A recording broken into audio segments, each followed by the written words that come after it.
નમસ્કાર વિદ્યાર્થી મિત્રો, પ્રાજસ્વ ફાઉન્ડેશનની અંદર આપનું હાર્દિક સ્વાગત છે.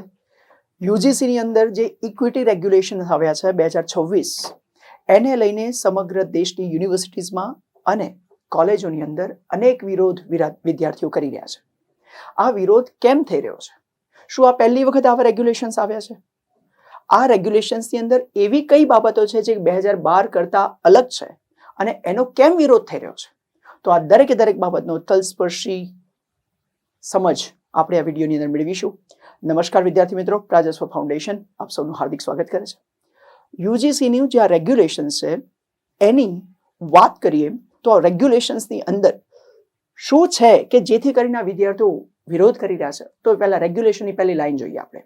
રેગ્યુલેશન કેવી રીતે કામ કરશે, શું કરશે અને કેમ આ વિરોધ થાય છે એ સમજણ માટે રેગ્યુલેશનની અગત્યની લાઈન કે જેનો વિરોધ થઈ રહ્યો છે એ હું ખાલી તમને સમજાવી દઉં. આ એક ડેમોન્સ્ટ્રેશન જે ચાલી રહ્યું છે એની વાત છે.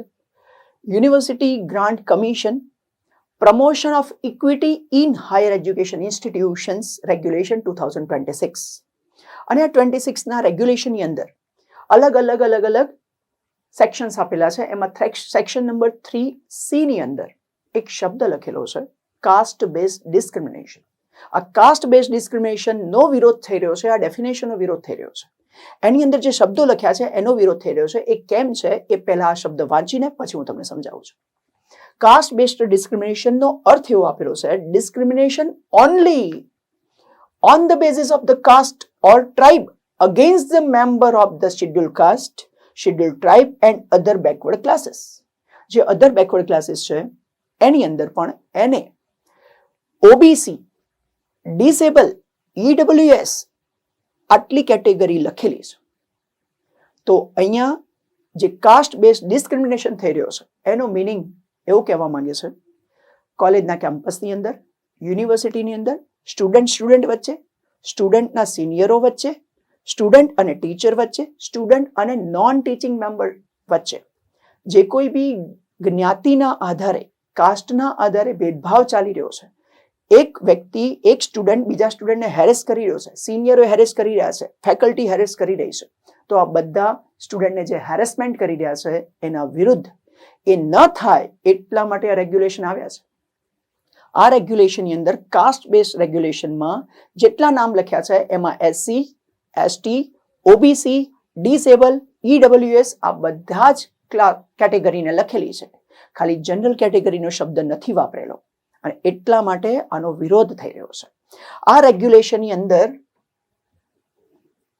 એટલું બી લખેલું છે કે કોઈ વિદ્યાર્થી સાથે જો આવો ભેદભાવ કેમ્પસમાં થતો હોય, યુનિવર્સિટીની અંદર થતો હોય, ક્લાસમાં થતો હોય તો એની ફરિયાદ કરવા માટે આવી વ્યવસ્થા આખી ઊભી કરવામાં આવશે. કેવી વ્યવસ્થા? ઇક્વલ ઓપોર્ચ્યુનિટી સેન્ટર બનાવવામાં આવશે. આ સેન્ટરની મુખ્ય જવાબદારી રહેશે કે એણે આ રેગ્યુલેશનનો અમલ કરવાનો રહેશે. એની સાથે સાથે ઇક્વિટી કમિટી બનાવવામાં આવશે. આ કમિટીની અંદર તમારા એજ્યુકેશન ઇન્સ્ટિટ્યુશનના ડીન કાં તો એના પ્રિન્સિપલ એ રહેશે, બીજા અન્ય પ્રોફેસરો રહેશે, ત્રીજા સ્ટુડન્ટના રિપ્રેઝેન્ટેટિવ રહેશે અને સાથે સાથે આની અંદર ઓબીસી, એસસી, એસટી, વુમન આ બધાના રિપ્રેઝેન્ટેટિવ તો ખરા જ. એટલે સ્ટુડન્ટ્સ, પ્રોફેસર્સ અને હેડ આ બધાની સંયુક્ત કમિટી બનશે એને કહેવાશે ઇક્વિટી કમિટી. સ્ટુડન્ટની ફરિયાદ કરવા માટે હેલ્પલાઇન અને પોર્ટલ રહેશે. આ હેલ્પલાઇન અને પોર્ટલ ઉપર સ્ટુડન્ટ ફરિયાદ કરશે. ચોક્કસ સમય મર્યાદાની અંદર આ ફરિયાદ આ લોકો જોડે જશે અને આ ફરિયાદ આ કમિટી ઇન્વેસ્ટિગેટ કરશે અને પછી આ કમિટી રિપોર્ટ કરશે ઇક્વલ ઓપોર્ચ્યુનિટી સેન્ટર. અને સાથે સાથે આ લોકો ઇક્વિટી સ્ક્વેડ બી બનાવશે. ઇક્વિટી સ્ક્વેડ એ તમારા કેમ્પસમાં આ બધી વસ્તુ ન થાય એના માટે દેખરેખ રાખશે અને લોકોને મોટિવેટ કરશે કે તમે આવી વસ્તુ, આવી પ્રેક્ટિસ ન કરો.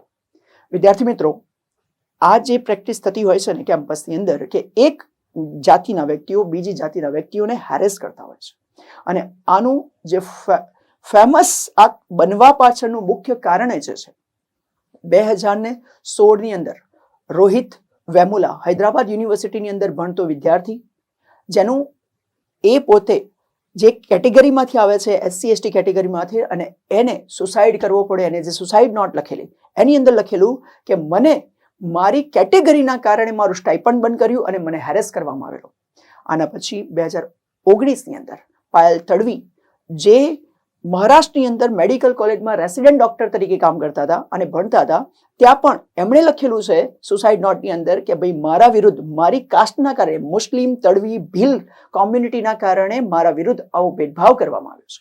તો મિત્રો આ બધા ભેદભાવ ક્યાંક ને ક્યાંક આગળ થઈ ચૂકેલા છે અને એના પરિણામ રૂપે 2019ની અંદર PIL ફાઇલ થાય છે સુપ્રીમ કોર્ટની અંદર અને સુપ્રીમ કોર્ટ 2012ની અંદર જે UGCએ રેગ્યુલેશન બહાર પાડ્યું હતું એનાથી આગળ વધીને આવો કોઈ ભેદભાવ ન થાય એના માટે સ્ટ્રિક્ટ રેગ્યુલેશન બહાર પાડવાની ભલામણ UGCને કરે છે અને એનું જે ઓપિનિયન છે એના આધાર ઉપર UGCએ આ રેગ્યુલેશન બહાર પાડ્યું છે. આ રેગ્યુલેશનનો મુખ્ય ઉદ્દેશ કેમ્પસમાં, ક્લાસમાં કે અન્ય યુનિવર્સિટીમાં આવો કોઈ ભેદભાવ થતો હતો એની ઓળખ કરવી અને છોકરાઓને ન્યાય અપાવવો અને આખા કેમ્પસની અંદર સમાનતા આવે એવું વાતાવરણ નિર્માણ કરવાનું છે. આ રેગ્યુલેશન્સ 2012માં જે હતો એ અને 26 બંનેમાં શું ફરક છે મિત્રો? 2012ની અંદર જે રેગ્યુલેશન હતો ને એ 2012નો રેગ્યુલેશન ખાલી ને ખાલી એડવાઇઝરી હતો. 2026નું જે રેગ્યુલેશન છે ને એ મેન્ડેટરી છે. આ નોન યુનિફોર્મ હતો અને આ યુનિફોર્મલી લાગુ કરવામાં આવશે. ખબર પડી? તો આ સ્ટેચ્યુટરી બેકિંગ છે, આની પાછળ કોઈ સ્ટેચ્યુટરી બેકિંગ નથી, ઇટ ઇઝ એડવાઇઝરી નેચર. તો 2012ની ગાઈડલાઈન એ ખાલી ને ગાઈડલાઈન તરીકે કામ કરે છે. 2026ના રેગ્યુલેશન બહુ સ્ટ્રિક્ટ છે. એની અંદર આ ombudsman, equity opportunity centre, equity squad, equity committee અને સાથે સાથે હેલ્પલાઇન અને પોર્ટલની વ્યવસ્થા રાખેલી છે અને સમય બાધિત મર્યાદાની અંદર આખી ફરિયાદનું નિવારણ કરવામાં આવશે એવી વ્યવસ્થા છે. જો કોઈ વ્યક્તિઓ કે યુનિવર્સિટી આનું પાલન નહીં કરે તો દંડનીય જોગવાઈ છે. દંડમાં એ લોકોને ડિરિકોગ્નાઇઝ કરી દેવામાં આવશે યુનિવર્સિટીને, ત્યાં સુધીનો દંડ છે અને સાથે સાથે એમને ફંડિંગમાં પણ એમનું ઘટાડો કરવામાં આવશે. રાઈટ? તો આના કારણે બધી યુનિવર્સિટી આને ફોલો કરવું પડશે. ખ્યાલ આવ્યો? તો આ બંને વચ્ચે આટલો ડિફરન્સ છે. પણ આનો વિરોધ કેમ થઈ રહ્યો છે મિત્રો? વિરોધ એટલા માટે થઈ રહ્યો છે, આ રહ્યા એના મેઇન ઇશ્યુ. આનો મુખ્ય ઇશ્યુ એ છે કે આ કેટેગરી સેન્ટ્રિક છે. કેટેગરી સેન્ટ્રિકનો મતલબ એ થાય છે કે આ રેગ્યુલેશનની અંદર તમે SC, ST, OBC, EWS બરાબર અથવા તો તમારા ડિસેબલ, તો આ બધા લોકોની વાત કરી છે પણ તમે એક કેટેગરીની વાત નથી કરી, કઈ? જનરલ. આનો મતલબ એમ થશે જનરલ એક કેટેગરી છે અને એ કેટેગરીને આમાં સમાવેશ નથી કર્યો. તો જનરલ કોમ્યુનિટી જ ખાલી સ્ટુડન્ટ જોડે આવું કરે એવું જરૂરી નથી મિત્રો. અને એટલા માટે જનરલ કેટેગરીના છોકરાઓને એવું કહ્યું છે કે આ કેટેગરી એપ્રોચ છે. કેટેગરી વાઇઝ તમે સેન્ટરમાં લઈને તમે આ વસ્તુને ઘડી છે. આમાં જનરલ કેટેગરીને તમે એક્સક્લુડ કરી છે, એને બી ઇન્ક્લુડ કરો. તો આ ઇન્ક્લુઝિવ નથી. એટલે આનો મુખ્ય ઇશ્યુ કેટેગરી સેન્ટ્રિક છે, નોન ઇન્ક્લુઝિવ છે. Unequal access to the grievance redressal. તમે બધાને ગ્રીવાન્સ તમારી ફરિયાદો નોંધાવવા માટે મોકો આપો છો પણ જનરલ કેટેગરીના સ્ટુડન્ટ નથી આપ્યો. એટલે આ કેવી વસ્તુ ક્રિએટ કરશે? ઇનઇક્વાલિટી ક્રિએટ કરશે. આની અંદર સિલેક્ટિવ પ્રોટેક્શન છે, સિલેક્ટિવ લોકોને જ પ્રોટેક્શન છે અને સાથે સાથે કેમ્પસની અંદર પોલરાઇઝેશન થશે. જનરલ કેટેગરી એક બાજુ, બીજી બધી કેટેગરી એક બાજુ. તો આ કેમ્પસની અંદર એકતા, સમાનતા લાવવાની જગ્યાએ એ વધારે ડિવિઝન કરશે. તમે કેટેગરી જે પાડી છે એના કારણે કેમ્પસની અંદર હાર્મોની જે રહેવી જોઈએ, આર્ટિકલ નંબર 14 ભારતના બંધારણનો આર્ટિકલ નંબર 14 જે બધાની સમાનતા લાવવાની વાત કરે છે એ અહીંયા એચીવ નહીં કરી શકાય અને એટલા માટે આ કેમ્પસનું પોલરાઇઝેશન થશે. સોસાયટીની અંદર ડિવિઝન થશે, જનરલ કેટેગરી વર્સસ અન્ય કેટેગરી. તો આના કારણે લોકો આનો વિરોધ કરી રહ્યા છે, વિદ્યાર્થીઓ વિરોધ કરી રહ્યા છે. મિત્રો, આજની જ તારીખે સુપ્રીમ કોર્ટની અંદર આની અરજી સ્વીકારી લેવામાં આવી છે અને એના ઉપર સ્ટે બી મૂકી દેવાનો છે. એટલે 13 જાન્યુઆરી 2026થી આનો અમલ થઈ ગયો હતો પણ હજી એના ઉપર સ્ટે મૂકાઈ ગયો છે. સુપ્રીમ કોર્ટ જે કહે છે એ આપણે ફાઇનલ માનવાનું રહેશે અને સુપ્રીમ કોર્ટ હંમેશા બંધારણના સિદ્ધાંતો સમાનતા લાવવાનું કહેશે.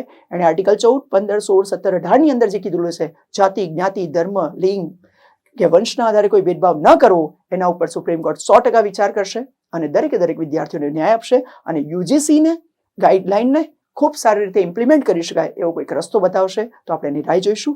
અને મળીશું next time. Thank you so much.